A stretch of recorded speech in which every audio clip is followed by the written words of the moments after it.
Hello. So I am back today with more of The Eye of the World. Today I read chapters 3 and 4, and I'm liking it a little bit better. Not that I was disliking it in chapters 1 and 2, but I talked about how it's hard for me to at first get into fantasy books, especially um, because you don't know what's going on and all the characters are new. It's just not a part of reading or watching a TV show that I like.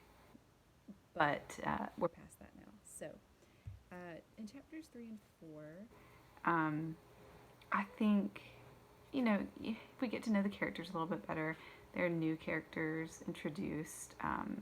Perrin is introduced, and I think we see more of Egwene and Nineveh. I'm not sure if I'm saying those right. And so those are interesting characters, and we see a little bit of kind of Rand's inner thoughts about Egwene.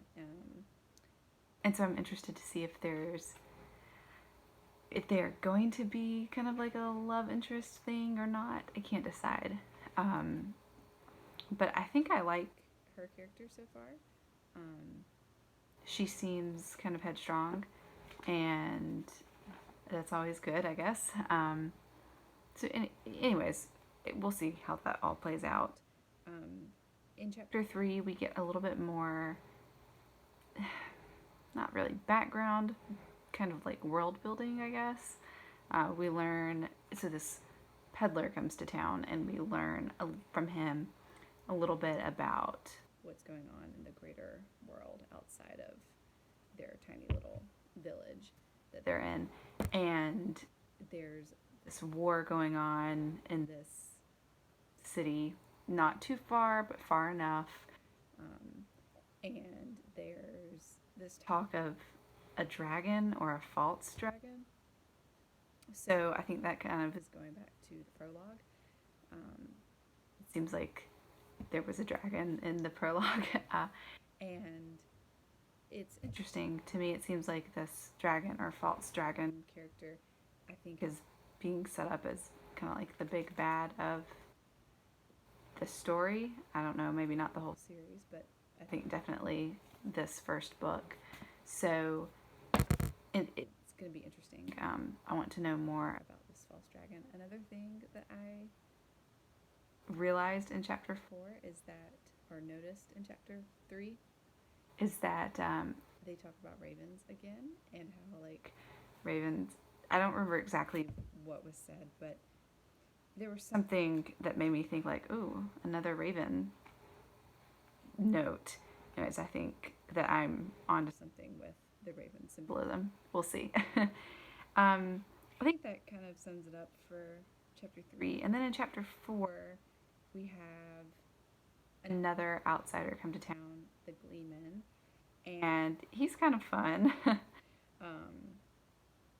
He is kind of joking and telling stories, or at least kind of previewing the stories that he will tell the next day at the festival, until he notices Moraine standing off to the side and listening, and he really clams up. So I don't know what to think about that, but I think it's interesting. We'll see what happens with that. And another thing that's revealed in chapter 4 is that Moraine has given, so in chapter, I think 2 it was, she gave Rand and Matt and another character whose name starts with an E, Ewan, maybe, coins. I think after it had been revealed to us that they had both seen this strange, mysterious rider that reminds me of a ring wraith. And I'm not sure she gave, I feel like she gave the one boy a different coin than she gave to Rand and Matt, so we'll see if that's revealed. But it's also revealed in chapter 5 that, or maybe 4, no, I'm on chapter 3 and 4. It's revealed in one of those that she gave a coin to Perrin as well, I believe. And then later on, it's revealed that not only did Perrin, Matt, and Rand see this strange, mysterious rider that instills fear, but I think one or two other young men did, and none of their fathers or like the adults in the village have seen this rider. So to me, that's interesting. Just both the coin aspect and the aspect of like the adults haven't seen this rider. Yeah, like, is there some supernatural element to it, or are they just not able to see it? I don't know. The last thing is that, again, as I'm reading this, I am finding like seeing some parallels between Lord of the Rings and the Eye of the World, I guess.